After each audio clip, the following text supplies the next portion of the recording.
Hello friends, this is Poonam. आज मैं आपको एनसीईआरटी सॉल्यूशन का चैप्टर नंबर 1 वास्तविक संख्याओं के बारे में बताने जा रही हूँ। इस चैप्टर में हम संख्याएं के बारे में पढ़ेंगे। संख्याएं दो प्रकार की होती है, एक वास्तविक संख्याएं और एक काल्पनिक संख्याएं। वास्तविक संख्याएं के 5 पार्ट होते हैं: प्राकृतिक संख्या, पूर्ण संख्या, पूर्णांक, परिमेय संख्या और अपरिमेय संख्या। वास्तविक संख्याएं हम उन्हें कहते हैं जिसमें हर वो नंबर जिसका स्क्वायर पॉजिटिव और जीरो होता है वह वास्तविक संख्याएं कहलाते हैं। ठीक, एक बार और सुन लीजिएगा। हर वो नंबर जिसका स्क्वायर पॉजिटिव और जीरो होता है वह वास्तविक संख्या कहलाता है। इसका एग्जाम्पल के तौर पे मैं समझाती हूँ आपको। जैसे कि अगर हम 2 का स्क्वायर करें तो ये आ जाएगा 4, ये भी एक पॉजिटिव नंबर है। अगर हम -1 का स्क्वायर करें तो ये भी आ जाएगा 1, ये भी एक पॉजिटिव नंबर है 1। और अगर हम -1/2 का स्क्वायर करें तो इसका भी आ जाएगा, अगर हम इसका स्क्वायर करेंगे तो 1/4 आ जाएगा, ये भी एक पॉजिटिव नंबर है। अगर हम √2 का स्क्वायर करें तो इसका भी अगर हम √2 का स्क्वायर करें तो इसका भी आंसर आ जाएगा 4, ये भी एक पॉजिटिव नंबर है। 4 नहीं, सॉरी 2 आएगा, ये भी एक पॉजिटिव नंबर है। लेकिन अगर हम √-2 का स्क्वायर करें तो इसका आएगा -2, ये नेगेटिव में आया है, मतलब ये वास्तविक संख्या नहीं है, इसे हम काल्पनिक संख्या कहते हैं। काल्पनिक संख्या जो नेगेटिव में आ जाए उसे हम काल्पनिक संख्या कहते हैं, और जो पॉजिटिव में आए उसे हम वास्तविक संख्या कहते हैं। अब हम समझेंगे प्राकृतिक संख्या के बारे में। प्राकृतिक संख्या उसे कहते हैं जो 1, 2, 3, 4, 5 ऐसे करते करते आते जाता है, उसे हम प्राकृतिक संख्या कहते हैं। और पूर्ण संख्या उसे कहते हैं जो 0, 1, 2, 3, 4, 5 ऐसे आते जाता है, उसे हम पूर्ण संख्या कहते हैं। पूर्णांक उसे कहते हैं जो नेगेटिव और पॉजिटिव दोनों नंबर होते हैं जिसमें, उसे हम पूर्णांक कहते हैं। ठीक, जैसे कि -1, -2, -3 और +1, +2, +3, ये सबको हम लोग पूर्णांक कहते हैं। और परिमेय संख्या जो भी नंबर p/q के रूप में लिखा रहता है उसे हम परिमेय संख्या कहते हैं। लेकिन इसमें कंडीशन होता है, q is not equal to 0 होना चाहिए। मतलब अगर 1/0 आ जाए तो इसे हम परिमेय संख्या नहीं बोलेंगे, इसका आंसर हो जाता है इन्फिनिटी, ये परिमेय संख्या नहीं रहता। और अब हम जानेंगे अपरिमेय संख्या के बारे में। अपरिमेय संख्या उसे कहते हैं जो √2, √5 इस प्रकार से जो संख्या हो उसे हम अपरिमेय संख्या कहते हैं। तो अब हम लोग संख्याएं के बारे में समझ गए। अब हम लोग जानेंगे, हम लोग की सिलेबस में है यूक्लिड विभाजन प्रमेय। अब हम लोग यूक्लिड विभाजन प्रमेय के बारे में समझेंगे। इन्होंने कहा था कि जब भी a = b/q + r होना चाहिए। इसको अगर हम हिंदी में समझें तो इसका होता है भाज्य इक्वल टू भागफल इंटू भाज्य इक्वल टू भाजक इंटू भागफल प्लस शेषफल, इस प्रकार से ये लिखा हुआ है। और इसे हम a = b/q + r कहते हैं। a हो गया हमारा भाज्य, और b हो गया भागफल, और b हो गया भाजक, और q हो गया भागफल, और r हो गया शेषफल। इसमें एक कंडीशन है कि a हमेशा b से बड़ा होना चाहिए, और इसमें b जिसे हम भाजक कहते हैं वो शेषफल से बड़ा होता है, और शेषफल हमेशा 0 से बड़ा और 0 के इक्वल आना चाहिए। ठीक है, अब इसे हम एक एग्जाम्पल से समझते हैं। जैसे कि अगर हम 20 और 4 दो नंबर ले लें, और इसमें 20 को हम a कह रहे हैं और 4 को b मान रहे हैं। ठीक है, जब हम इनको भाग करते हैं तो जब हम छोटे नंबर को बड़े नंबर से भाग करते हैं तो इसमें शेषफल आ रहा है 0 और भागफल आ रहा है 5, भागफल 5 और शेषफल 0 आ रहा है। तो हम लोग भागफल को q कहते हैं और शेषफल को r कहते हैं। तो ये दोनों को हम इसमें लिखते हैं, इस इक्वेशन में। तो a हमारा 20 है, और b हमारा 4 है और q हमारा 5 है और r हमारा यहाँ पे 0 है। अब जब हम इसको सॉल्व करते हैं तो 20 इक्वल टू 20 आ जाता है। लेफ्ट हैंड साइड और राइट हैंड साइड दोनों इक्वल है, तो ये हमारा प्रमेय सिद्ध हो जाता है क्योंकि लेफ्ट हैंड साइड और राइट हैंड साइड दोनों इक्वल है। इसे हम एक और एग्जांपल से समझ सकते हैं, जैसे कि अगर हम लोग 17 और 6 दो नंबर लिए और इसमें अगर 17 को हम लोग a मान लेते हैं और 6 को हम लोग b मान लेते हैं, और अगर हम छोटे नंबर को बड़े नंबर से भाग देते हैं तो अगर 6 दूना 12 करते हैं तो इसमें शेषफल हमारा 5 बचता है, जिसे हम r से भी लिखते हैं, और q हमारा 2 होता है। तो अगर हम इसमें a equal to B Q plus r में लिखें तो a हो जाएगा 17 और b हो जाएगा 6 और q हो जाएगा 2 और प्लस r हो जाएगा 5। और अगर हम इसको सॉल्व करते हैं तो 17 इक्वल टू 17 हो जाएगा। इसमें भी लेफ्ट हैंड साइड और राइट हैंड साइड दोनों इक्वल है, तो ये भी हमारा सिद्ध हो जाता है। अब हम आते हैं एग्जाम्पल 1 की तरफ, जो हमारे NCERT बुक में दिया हुआ है। इसमें कह रहा है कि 4052 और 12576 का HCF यूक्लिड विभाजन एल्गोरिथम का प्रयोग करके ज्ञात करें। यूक्लिड विभाजन एल्गोरिथम वही है जो a equal to B Q plus R, जो मैंने आपको पीछे बताया था। तो इसमें हम सबसे पहले देखेंगे कि ये दोनों में से बड़ा कौन है। तो बड़ा हमारे ये है और ये छोटा है, तो ये दोनों को हम लोग भाग देंगे तो 4052 को अगर हम 3 से इंटू करते हैं तो हमारा इतना आता है। फिर इसको हम लोग घटाएंगे तो 6 माइनस 6 0 हो जाएगा, 7 माइनस 5 2 हो जाएगा, 5 माइनस 1 4 हो जाएगा। इसी प्रकार जब हम इसको लेते हैं और इसको इससे भाग देते हैं, इसको यहाँ पे लिखते हैं और फिर ये दोनों को भाग देते हैं तो हमारा 9 आता है, और इसको अगर हम घटाएंगे तो 272 आएगा।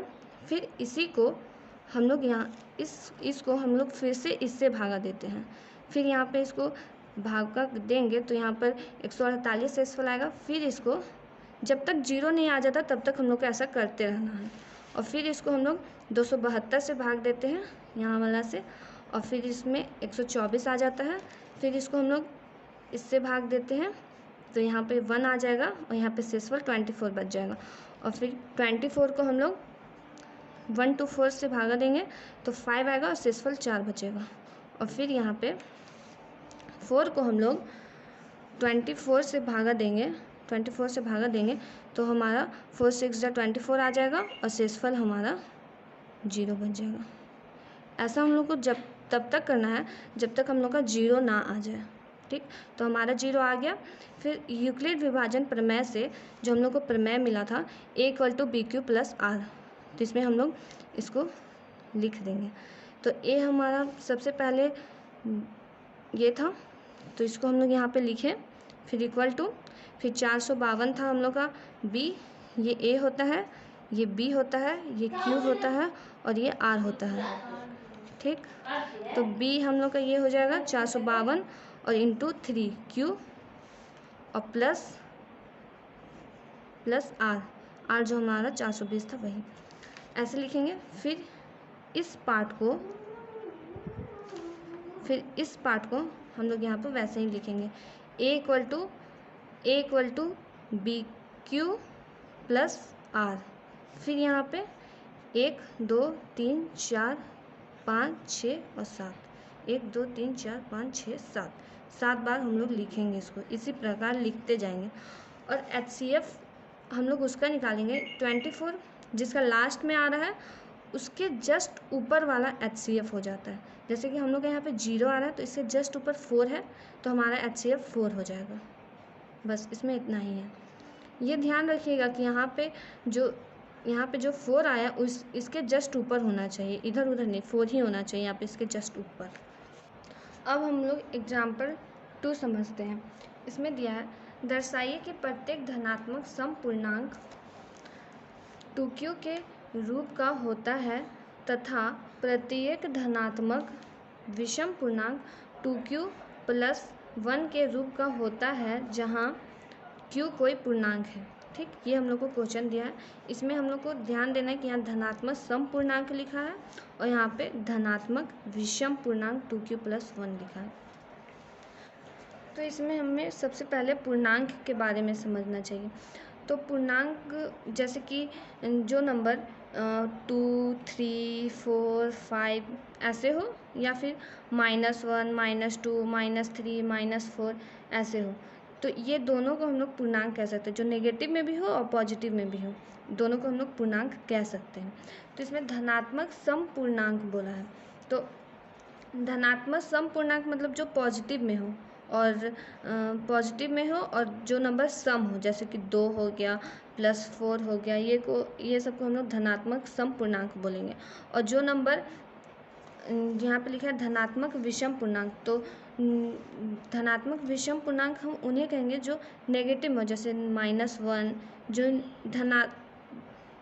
जो धनात्मक हो, पॉजिटिव में भी हो और वो एक विषम हो, जैसे कि +1, +3, +7, ये धनात्मक भी है और विषम भी है। ठीक, जैसे ये धनात्मक भी है और ये सम भी है, उसी प्रकार इसे। ठीक, तो ये धनात्मक सम पूर्णांक है और ये धनात्मक विषम पूर्णांक है। तो यहाँ पे हम लोग पहले मानेंगे कि a कोई धनात्मक पूर्णांक है जो 2 से बड़ा है, मतलब b = 2। जैसे a बड़ा होता है b से, तो a कोई धनात्मक पूर्णांक है जो 2 से बड़ा है, तो ये b = 2 हो जाएगा यहाँ पे। और यहाँ पे ये कंडीशन था कि शेषफल हमेशा b से छोटा होना चाहिए। तो b = 2 है, तो शेषफल हमारा तो b से छोटा होना चाहिए, तो 2 से छोटा क्या होगा, 0 और 1। तो हम लोग शेषफल मानेंगे r = 0 और 1। तो यहाँ पर हम लोग यूक्लिड विभाजन परिमेय लगाएंगे। यूक्लिड विभाजन परिमेय a = bq + r होता है। तो यहाँ पे सबसे पहले हम लोग r = 0 लिखेंगे, तो a = 2q + 0 और a = 2q यहाँ पे आ जाएगा, जो कि एक सम पूर्णांक है। और यहाँ पे r = 1 अगर हम लोग लिखेंगे तो a = 2q + 1 आ जाएगा, जो कि एक विषम पूर्णांक है। विषम पूर्णांक अगर हम लोग यहाँ पे q की जगह 2 + 2 लिख दें, तो a = 2 + 2 4 हो जाएगा, जो कि एक सम पूर्णांक है। ठीक, ये हो जाएगा। और अगर हम लोग इसी की जगह यहाँ पे +2 बैठा दें, तो 2 + 2 4 + 1 5 आ गया, जो कि एक विषम पूर्णांक है। तो ये हमारा सिद्ध हो जाता है। ठीक, और हम लोग एग्जाम्पल अब 3 में आते हैं। इसमें दिया हुआ है, दर्शाइए कि एक धनात्मक विषम पूर्णांक 4q + 1 या 4q + 3 के रूप का होता है जहाँ q एक पूर्णांक है। तो इसमें भी हम लोग माना कि a कोई धनात्मक विषम पूर्णांक है, हम लोग a को धनात्मक विषम पूर्णांक मान लेते हैं, तथा b = 4 है। ठीक, और यहाँ पे यूक्लिड विभाजन हम लोग को दिया हुआ था, यहाँ पे हम लोग लिख दिए हैं कि हमेशा जो b है वो r से बड़ा होना चाहिए। ठीक है, तो जब हम लोग का b r से बड़ा होना चाहिए, तो b = 4 है, तो r हम लोग का क्या हो जाएगा, 1 हो जाएगा, 0 हो जाएगा, 1 हो जाएगा, 2 हो जाएगा, 3 हो जाएगा। r से छोटा होना चाहिए, b से छोटा होना चाहिए r, तो ये हो जाएगा हम लोग का 0, 1, 2, 3। तो यहाँ पे शेषफल हम लोग का 0, 1, 2, 3 आ जाएगा। और यहाँ पे अगर हम लोग यूक्लिड विभाजन प्रमेय से इसको बनाएं, तो अगर हम लोग r = 0 यहाँ पे लिख दें, तो यहाँ पे हो जाएगा a = 4q + 0, ये सम हो जाएगा। अगर हम लोग q के जगह अगर हम लोग +1 लिख देते हैं, तो +2 लिख देते हैं मान लीजिए, तो ये 6 हो जाएगा, जो कि एक सम पूर्णांक हो जाएगा। और अगर r = 1 अगर हम लोग यहाँ पे लिखें, r की जगह पे 1 लिख दें, तो यहाँ पे विषम पूर्णांक आ जाएगा। r = 2 लिख दें, तो यहाँ पे सम पूर्णांक आ जाएगा। r = 3 लिख दें, तो ये विषम पूर्णांक हो जाएगा। तो ये भी हमारा सिद्ध हो जाता है ऐसे। ठीक है, इस प्रकार यहाँ पे हम लोग को बैठाना पड़ेगा। यहाँ पे अब हम लोग यूक्लिड विभाजन प्रमेय से इसको बनाएंगे। ठीक, अगर हम लोग r = 0, अगर हम लोग r की जगह पे 0 लिख देते हैं, तो यहाँ पे हो जाएगा a = 4q + 0। और Q, अगर हम लोग Q एक यहाँ पे बोला हम लोग को धनात्मक विषम पूर्णांक लेने के लिए, ठीक। तो अगर हम लोग Q के जगह पे 1 ले लेते हैं तो 4 × 1 क्या हो जाएगा 4, और 4 क्या है, एक सम पूर्णांक है। और अगर हम लोग R = 1 यहाँ पे लिख दें, और यहाँ पे अगर हम लोग फिर से 1 ही लिख दें, 1 यहाँ 1 से गुना कर दें, Q को 1 मान लें और फिर इसको 1 से गुना कर दें, तो 4 × 1 4 + 1 क्या हो जाएगा 5, और 5 एक विषम पूर्णांक है। अगर R = 2 ले लें और यहाँ पे R की जगह पे अगर हम लोग 2 लिख दें और यहाँ पे भी 1 ले लें या फिर 2 ले लें, कोई भी आप नंबर ले सकते हैं, तो 4 × 2 क्या हो जाएगा 8, और 8 + 2 कितना हो जाएगा 10, तो ये एक सम पूर्णांक हो जाएगा। R = 3 अगर हम लें और यहाँ पे अगर हम लोग शेषफल के जगह 3 लिख दें और यहाँ पे अगर हम लोग 2 ले लें, Q की जगह 2 ले लें, तो 4 × 2 8, और 8 + 3 कितना हो जाएगा 11, तो 11 एक विषम पूर्णांक है। तो यहाँ पे हमको बोला था कि धनात्मक विषम पूर्णांक 4Q + 1 या 4Q + 3 के रूप का होता है, ठीक। तो यहाँ पे एक सम आ रहा है, ये भी एक सम है, तो ये कैंसिल हो जाएगा। जो विषम पूर्णांक है उसी को हम लोग को प्रूफ करना था, तो ये हम लोग का प्रूफ हो गया। 4Q + 1 और 4Q + 3 हम लोग का प्रूफ हो गया। धनात्मक विषम पूर्णांक 4Q + 1 या 4Q + 3 के रूप का होता है, ठीक। हम लोग का ये प्रूफ हो गया, हमने इसे दर्शा दिए। अब हम आते हैं एग्जाम्पल 4 में। इसमें दिया हुआ है एक मिठाई विक्रेता के पास 420 काजू की बर्फियाँ और 130 बादाम की बर्फियाँ हैं। वह इनकी ऐसी ढेरियाँ बनाना चाहती है कि प्रत्येक ढेरी में बर्फियों की संख्या समान रहे तथा ये ढेरियाँ बर्फ़ी की परात में न्यूनतम स्थान घेरे। इस काम के लिए प्रत्येक ढेरी में कितनी बर्फियाँ रखी जा सकती है। तो यहाँ पे बोल रहा है कि यहाँ पे एक मिठाई विक्रेता है जिसके पास 420 काजू की बर्फियाँ और 130 बादाम की बर्फियाँ हैं, और वो इनको इस प्रकार रखना चाहता है कि इनके जो परात है उसमें न्यूनतम स्थान घेरे, ठीक। तो इसमें हम लोग को बताना कि वो कैसे रखे कि उसका स्थान बहुत कम ही घेरे, ज़्यादा स्थान ना घेरे, ठीक। तो इसे हम लोग HCF से निकाल सकते हैं। तो यहाँ पर दिया हुआ है 420 काजू और दिया हुआ है 130 बादाम, ठीक है। तो यहाँ पे हम लोग HCF निकालेंगे 420 का और 130 का। तो हम लोग HCF तो निकालना जानते हैं कि यहाँ पे 420 रहता है, उसको 130 से हम लोग भाग देते हैं, तो इसको अगर हम लोग 3 से भाग दें तो 390 आएगा, और अगर हम लोग इसको घटाएं तो 30 आएगा, ठीक।